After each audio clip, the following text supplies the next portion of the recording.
Udin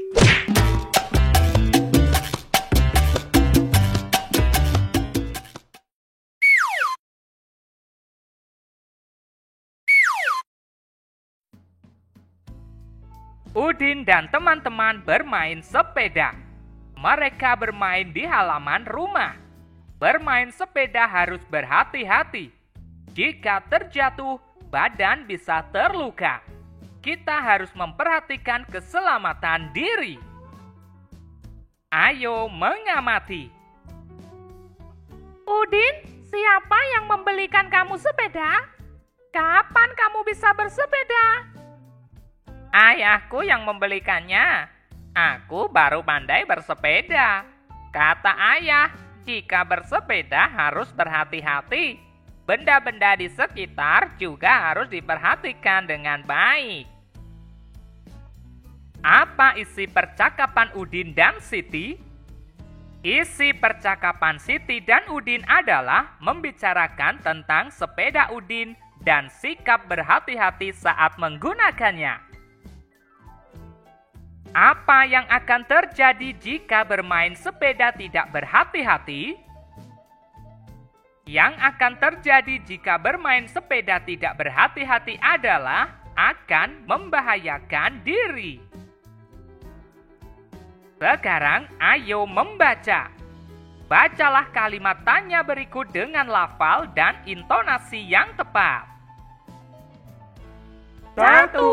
Siapa yang membelikan kamu sepeda? 2. Kapan kamu bisa bersepeda? Kalimat tanya berguna untuk menanyakan sesuatu.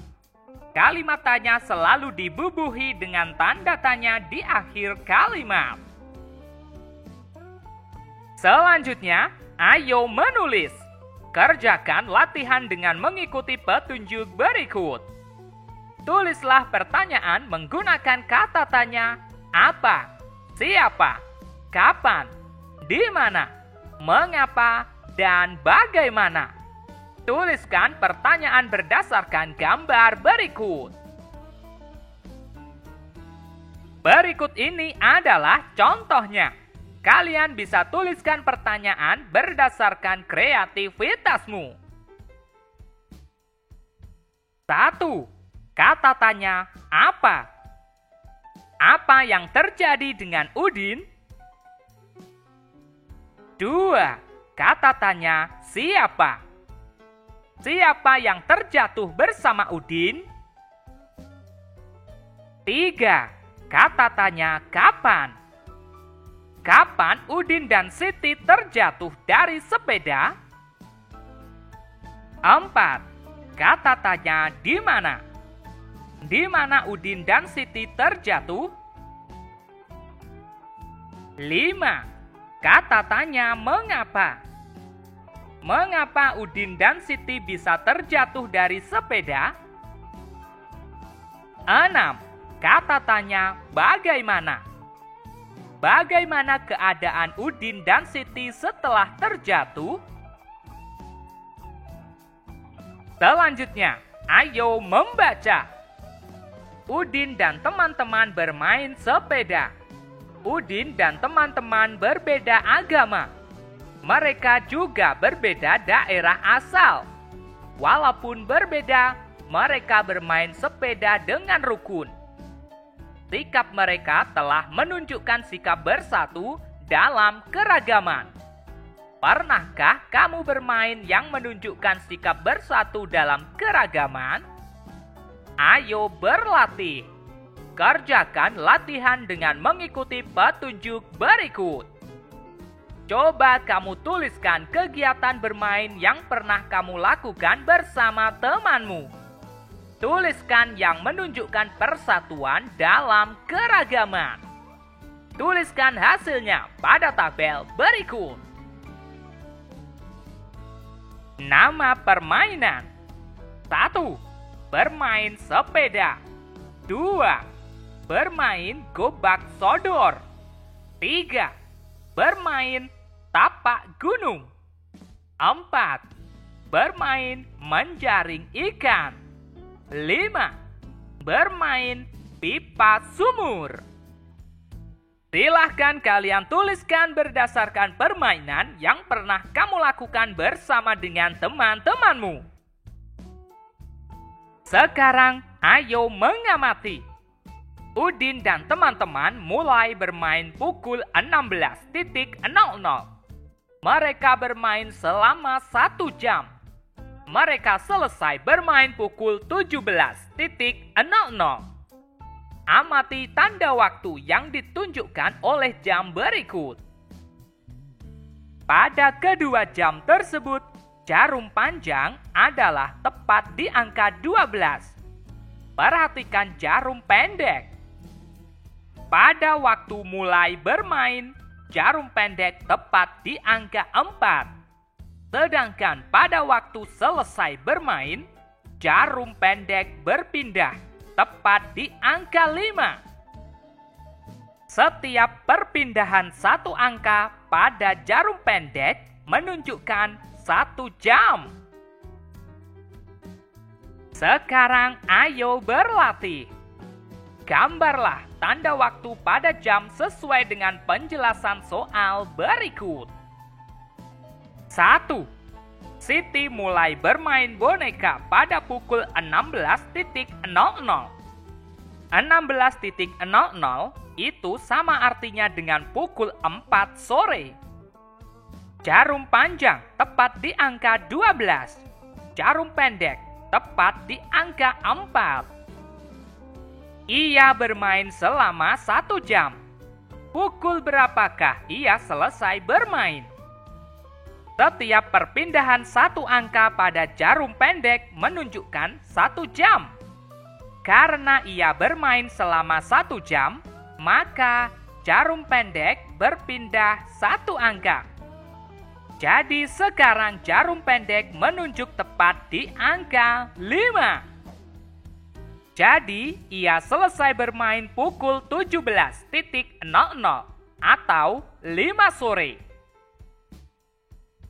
2. Benny mulai membantu ibu pada pukul 14.00. 14.00 sama artinya dengan pukul 2 siang.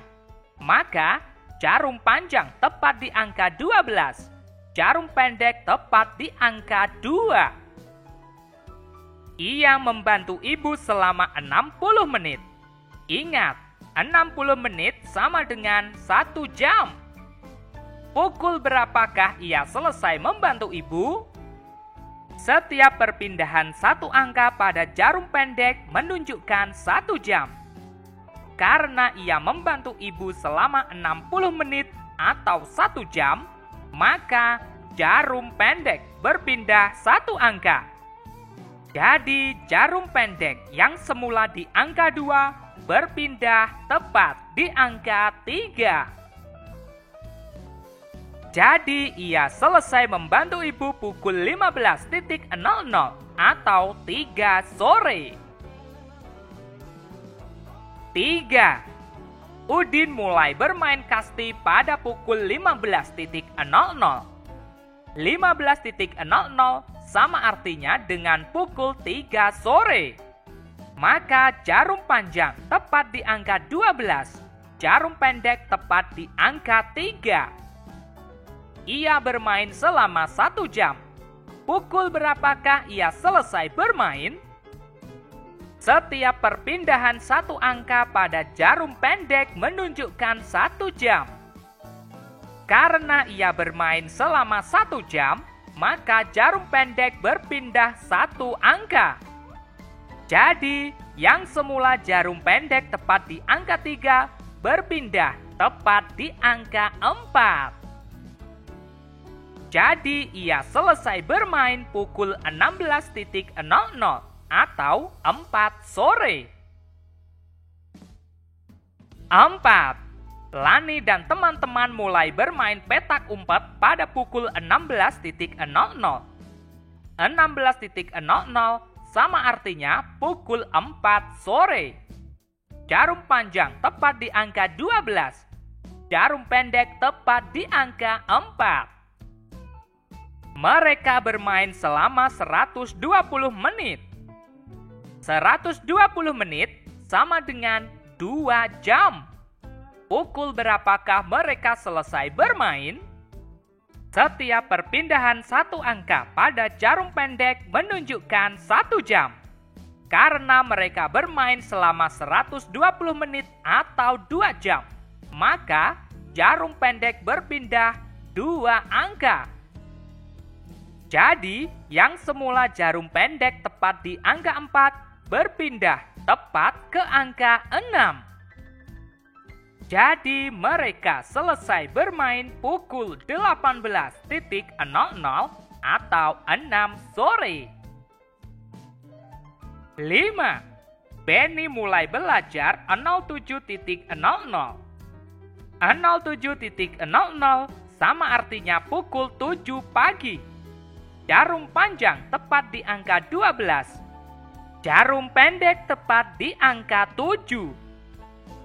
Ia belajar selama 4 jam. Pukul berapakah ia selesai belajar?